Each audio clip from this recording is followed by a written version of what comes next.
दोस्तों नमस्कार। दो चर वाले रैखिक समीकरण के तीसरे भाग में आज बचे हुए सभी महत्वपूर्ण सब्जेक्टिव प्रश्नों की बात करेंगे। तो बिना समय गवाए शुरू करते हैं। तो दूसरे पार्ट में मैंने प्रश्न संख्या 11 तक किया था, अब करेंगे प्रश्न संख्या 12 से। तो प्रश्न संख्या 12 कहता है कि 4 कुर्सी तथा 3 टेबल की कीमत 2100 है। कितना है? 2100 रुपया। जबकि 5 कुर्सी तथा 2 टेबल की कीमत 1750 है। तो एक कुर्सी तथा एक टेबल की कीमत बताएं। तो हमको बताना है एक कुर्सी और एक टेबल की कीमत। तो हम मान लेंगे कि माना कि एक कुर्सी की कीमत x रुपया तथा एक टेबल की कीमत क्या है? y रुपया। क्योंकि दो चर लेना है तब आसानी से बन जाएगा। तो एक कुर्सी का कीमत x, एक टेबल का कीमत y। पहला कंडीशन में बोला है 4 कुर्सी खरीदा है और 3 टेबल खरीदा है, दोनों मिलाकर के 2100 दिया है। तो एक कुर्सी का दाम x है तो 4 कुर्सी का दाम 4x होगा, और एक टेबल का दाम y है तो 3 टेबल खरीदा है तो 3y हो जाएगा। दोनों मिला करके तो दोनों का योग कितना दिया है? 2100 रुपया। अब दूसरा कंडीशन देखते हैं। दूसरा कंडीशन में बोला है जबकि 5 कुर्सी तथा 2 टेबल की कीमत, एक कुर्सी का दाम x तो 5 कुर्सी का दाम 5x और 2 टेबल का दाम हो जाएगा 2y, क्योंकि एक टेबल का दाम y था। दोनों मिला करके दिया है उसको 1750। तो इसको मान लेंगे समीकरण संख्या 2। अब क्या करेंगे? लगाएंगे इसमें विलोपन विधि। विलोपन का मतलब बताए थे गायब करना। या तो गुणा कर दीजिए या भाग कर दीजिए, चाहे जैसे कीजिए, लेकिन गायब करना है। तो हम यहाँ पर y का विलोपन कर रहे हैं क्योंकि यहाँ पर 3 है, यहाँ पर 2 है। तो इसमें 2 का गुणा करेंगे, इसमें 3 का गुणा करेंगे, बस घटा देंगे। तो समीकरण 1 गुना 2 घटा समीकरण 2 गुना 3। समीकरण 1 में अगर हम 2 का गुणा करेंगे तो 2 चौके 8x हो जाएगा, 2 तिया 6y बराबर 2100 गुना 2 4200। जबकि समीकरण 2 में 3 का गुणा करेंगे तो 3 पचे 15x, 3 दूनी 6y, 3 गुना 1750 करेंगे तो 5250। चूंकि घटा रहे हैं तो साइन चेंज करना होगा, प्लस वाला माइनस, माइनस वाला प्लस। तो यहाँ तीनों प्लस में था तो तीनों माइनस में हो गया। अब यहाँ 6 से 6 हमारा चले जाएगा, 6y से 6y। यहाँ पर 15y में से 8y, 15x में से 8x जाएगा तो माइनस का 7x बचेगा, और माइनस 5250 में 4200 जाएगा तो कितना बचेगा? 1050। अब यहाँ पर ये हमारा गुणा में है, इसको उधर टपाए भाग में। 7 से जब हम इसमें खिलाए, पहले तो माइनस से माइनस हमारा चले गया, और 7 से जब इसमें खिलाए 7 एकम 7, 3 5, 7 5 35 0, तो 150 बार में गया। तो यहाँ से हमारा मान चले आया x का कितना? 150। अब यही x का मान समीकरण 1 में रखिए चाहे 2 में रखिए, हमारा y निकल जाएगा। तो x का मान हम रखे हैं समीकरण 1 में। समीकरण 1 दिया था 4x प्लस 3y बराबर 2100, और x का मान आया है 150, तो रख दिए 4 गुना 150 प्लस 3y बराबर 2100। अब 15 चौकी 60 यानी 600 प्लस 3y बराबर 2100। ये प्लस में है, उधर टपाए माइनस में, तो 3y बराबर 2100 घटा 600 कितना होगा? 1500। और ये गुना में था, उधर भेजेंगे किस में होगा? भाग में।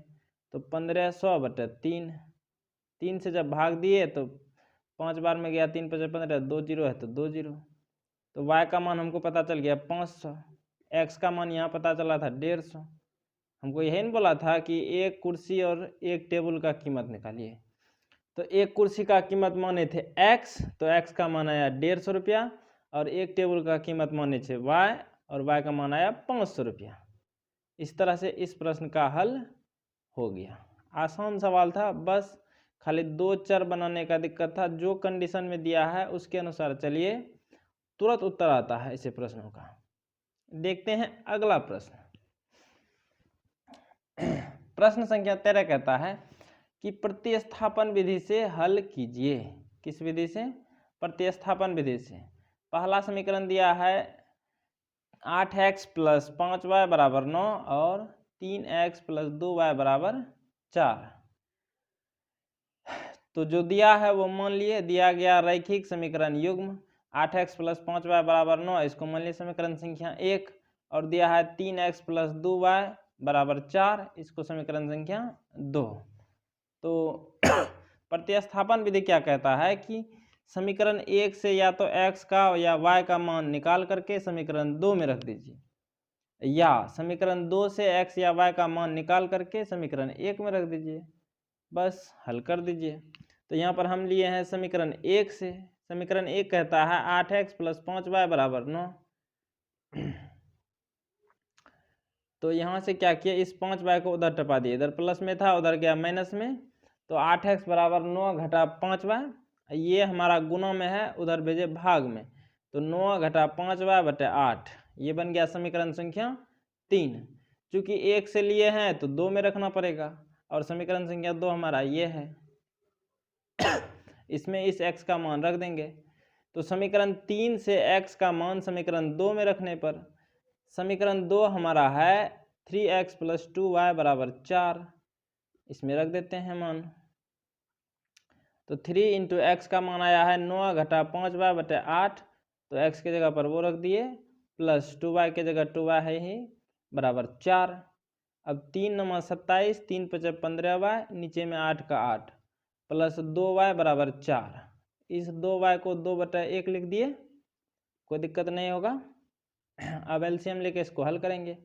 तो 8 और 1 का एलसीएम 8 होगा, 8 से 8 एक बार में, 1 गुना इतना करेंगे तो इतने हो जाएगा, यानी 27 घटा 15y, प्लस है तो प्लस, 1 से 8 8 बार में, 8 गुना 2y 16y हो जाएगा हमारा। राइट साइड में 4 है।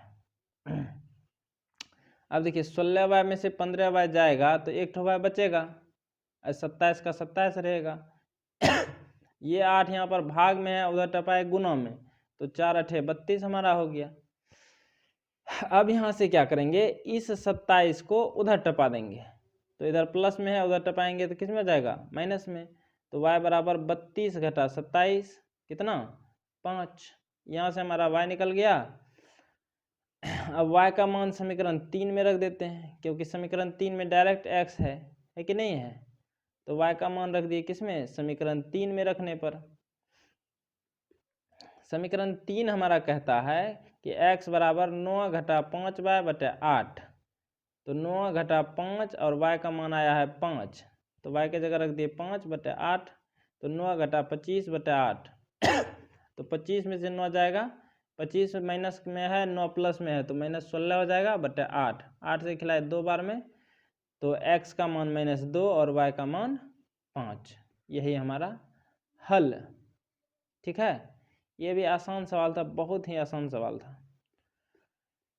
1 से हल करके 2 में रख दीजिए, या 2 से हल करके एक मान 1 में रख दीजिए, उत्तर चले आएगा।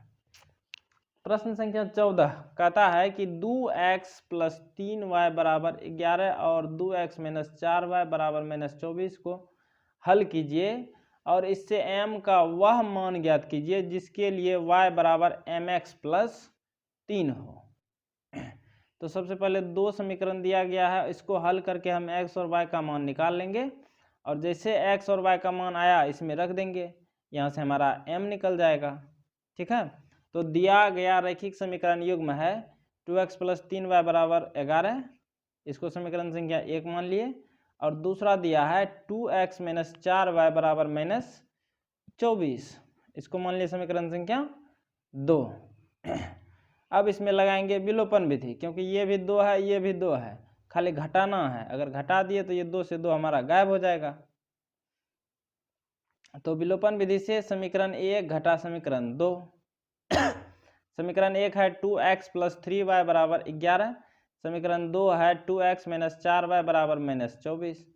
अब घटाव का चिन्ह दिए हैं तो साइन चेंज हो जाएगा, प्लस वाला माइनस, माइनस वाला प्लस। तो यहाँ हमारा 2 से 2x से 2x चले जाएगा, 3y + 4y 7y हो जाएगा, और 11 + 24 35 हो जाएगा। ये 7 हमारा गुना में है, उधर भेजेंगे किस में होगा, भाग में। तो 7y बराबर 35, तो y बराबर 35 बटे 7, 7 से खिलाए 5 बार में, तो y का मान हमको पता चल गया 5। अब y बराबर 5 या तो समीकरण 1 में रखिए या समीकरण 2 में रखिए, वहाँ से x निकल जाएगा। तो हम रखे हैं समीकरण 1 में, y का मान 5 रखने पर। तो समीकरण 1 है 2x प्लस 3y बराबर 11। तो 2x प्लस 3 इंटू वाई की जगह रख दिए 5 बराबर 11। तो 2x प्लस 3 5 15 बराबर 11। ये प्लस का 15 उधर भेजेंगे तो माइनस में हो जाएगा। तो 2x बराबर 11 घटा 15। अब 11 में से 15 घटाएंगे तो -4 हो जाएगा। और ये 2 हमारा गुणा में है, इधर भेजे भाग में। तो 2 से ये 4 चले जाएगा 2 बार में, तो x का मान हमारा चले आया -2। तो हमारा हल निकल चुका है। x का मान -2, y का मान 5। हमको दिया है y बराबर mx प्लस 3, y बराबर mx प्लस 3। इसमें हम क्या करेंगे, ये x और ये y का मान रख देंगे। चूंकि y बराबर mx प्लस 3 है तो इसीलिए इसमें x बराबर -2 तथा y बराबर 5 रखने पर अब रख के हल कर देंगे। तो 5 y के जगह रख दिए 5 और m इंटू एक्स के जगह रख दिए -2, क्योंकि m का मान -2 है, प्लस 3 का 3।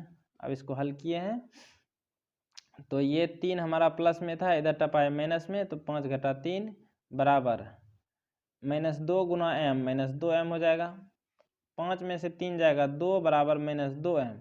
ये हमारा जो है यहाँ पर गुना में है, उधर टपाएंगे भाग में। तो 2 बटा -2 बराबर m। तो 2 बटा -2 कितना होगा, 2 एकम 2 खाएगा। तो m का मान पता चल गया -1। यही हमारा उत्तर, m बोला था निकालने के लिए। जो सवाल में दिया है जैसे बोला है वैसे करते जाइए, आसानी से बन जाएगा।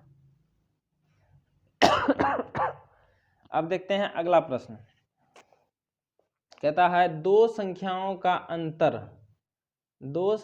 अंतर दिया है 26 और एक संख्या जो है दूसरी संख्या की 3 गुनी है, उन्हें ज्ञात करें। तो बोला है दो संख्याओं का अंतर का मतलब क्या, घटाओ। तो मान लिए कि पहली संख्या x तथा दूसरी संख्या y। अब जो कंडीशन दिया है उसके अनुसार काम करना है। पहला कंडीशन यही दिया है कि दो संख्याओं का अंतर दिया है, यानी x और y दो संख्या माने तो इन दोनों के बीच जो अंतर यानी घटाव है उसका मान 26 दिया है। इसको मान लिया समीकरण संख्या 1।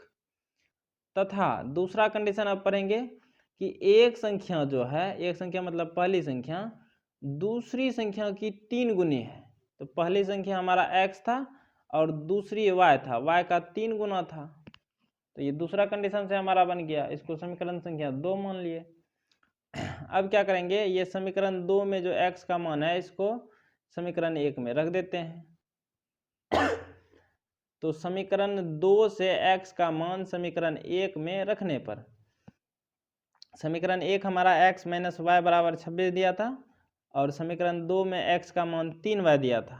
तो इस 3y को समीकरण 1 में रख देंगे। तो x की जगह रख दिए 3y माइनस वाई बराबर 26।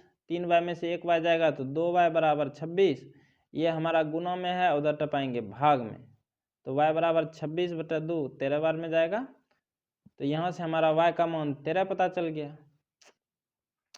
अब y का मान समीकरण 1 में रखिए चाहे 2 में रखिए, आराम से निकल जाएगा। तो ज़्यादा आसानी रहेगा समीकरण 2 में रखने पर। तो जो काम कर रही है ऐसा कि आसान हो, तो हम रखे y बराबर 13 समीकरण 2 में रखने पर। समीकरण 2 दिया है x बराबर 3y। तो x बराबर 3 और y का मान आया है 13, तो 3 गुना 13, तो x का मान 13 39। तो हमको यही बोला था निकालने के लिए। तो अतः पहली संख्या बराबर x बराबर 39 तथा दूसरी संख्या बराबर y बराबर 13, यही माने थे और इसका मान निकल गया। यहाँ पर एक सवाल हम प्रैक्टिस के लिए दिए हैं, इसको अच्छे से कीजिएगा। प्रश्न संख्या देखते हैं 16। प्रश्न संख्या 16 कहता है कि अनुपातों a1 बटा a2, b1 बटा b2 तथा c1 बटा c2 की तुलना कर ज्ञात कीजिए कि दिए गए रैखिक समीकरणों का युग्म संगत है या असंगत। हमको चेक करके बताना है संगत है या असंगत। यहाँ पर हमारा दिया गया है ये मान, समीकरण 2x माइनस 3y बराबर 8 और दूसरा समीकरण है 4x माइनस 6y बराबर 9। तो इसको व्यापक रूप में या मानक रूप में बदल लेंगे। मानक रूप में क्या होता है, इस 8 को इधर टपा देंगे, इधर प्लस में इधर हो जाएगा माइनस में, तो 2x माइनस 3y माइनस 8 बराबर 0, और इसका भी 9 इधर टपा देंगे तो 4x माइनस 6y माइनस 9 बराबर 0। अब यहाँ से हम a1 और a2 का मान निकाल लेंगे, तो a1 बटा a2, तो पहले समीकरण में जो x का मान है वो a1 होता है, दूसरे समीकरण में x का जो गुणांक है वह a2 होता है। तो a1 बटा a2 हमारा 2 बटा 4 होगा, कटाएंगे तो 2 एकम 2, 2 दूनी 4, यानी 1 बटा 2 आया। उसी तरह से b1 बटा b2 निकाल लेंगे तो माइनस 3 बटा माइनस 6, 1 बटा 2 होगा कटा के। और c1 बटा c2 निकालेंगे तो माइनस 8 बटा माइनस 9, तो माइनस से माइनस जाएगा तो 8 बटा 9। तो हम क्या देखते हैं, a1 बटा a2 आया 1 बटा 2, b1 बटा b2 आया 1 बटा 2, लेकिन c1 बटा c2 आया 8 बटा 9। तो यहाँ पर जो है a1 बटा a2 b1 बटा b2 के बराबर है, लेकिन c1 बटा c2 के बराबर नहीं है। तो इस कंडीशन में बताए थे कि रैखिक समीकरण युग्म जो होता है असंगत होता है, तो वही लिखे हैं, अतः रैखिक समीकरण युग्म क्या है, असंगत है। एक सवाल ये हम प्रैक्टिस के लिए दिए हैं, कीजिएगा अच्छे से। अब देखते हैं हम अपना आखिरी प्रश्न। कहता है हल कीजिए, समीकरण दिया है 6x प्लस 3y बराबर 6xy तथा 2x प्लस 4y बराबर 5xy। तो जो दिया है वो मान लिए, दिया गया रैखिक समीकरण युग्म 6x प्लस 3y बराबर 6xy, समीकरण संख्या 1, तथा 2x प्लस 4y बराबर 5xy, इसको समीकरण मान लिए 2। तो इसमें भी हम लगाएंगे विलोपन विधि, ठीक है। तो विलोपन किसका करेंगे, x का, यहाँ पर 6 है यहाँ पर 2 है, तो समीकरण 2 में हम सिर्फ 3 का गुणा करके घटा देंगे, तो समीकरण 1 घटा समीकरण 2 गुना 3। क्योंकि हम विलोपन विधि बहुत बार बता चुके हैं इसीलिए अब इतना डिटेल नहीं बताएंगे। समीकरण 1 हमारा दिया था 6x प्लस 3y बराबर 6xy, समीकरण 2 दिया है 2x प्लस 4y बराबर 5xy, इसमें 3 का गुणा करेंगे तो 3 दूनी 6x, 3 चौके 12y और 3 पचे 15xy। अब घटाए हैं तो साइन चेंज करना पड़ेगा, प्लस वाला माइनस, प्लस वाला माइनस और प्लस वाला माइनस, माइनस रहता तो माइनस वाला प्लस हो जाता। तो यहाँ पर 6x से 6x हमारा चले जाएगा, 12 में से 3 जाएगा तो माइनस का 9y हो जाएगा, 15 में से 6 जाएगा तो माइनस का 9xy हो जाएगा, ठीक है। यहाँ से हमारा क्या होगा, y भी चले जाएगा, गायब हो जाएगा।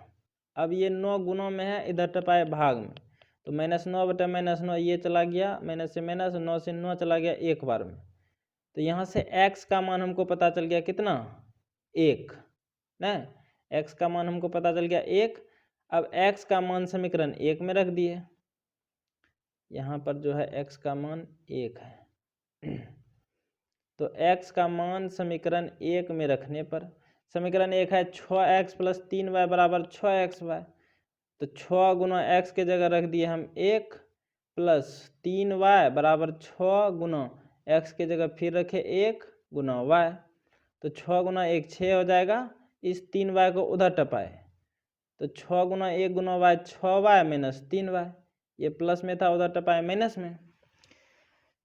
तो यहाँ पर देखिए 6 और 6y में से 3y जाएगा तो हमारा 3y बचेगा, ये 3 गुना में है, इसको इधर टपाएंगे, किसमें हो जाएगा, भाग में, तो y का मान 6 बटा 3 यानी 2 हो जाएगा, 2 तिया 6 यानी 3 दूनी 6।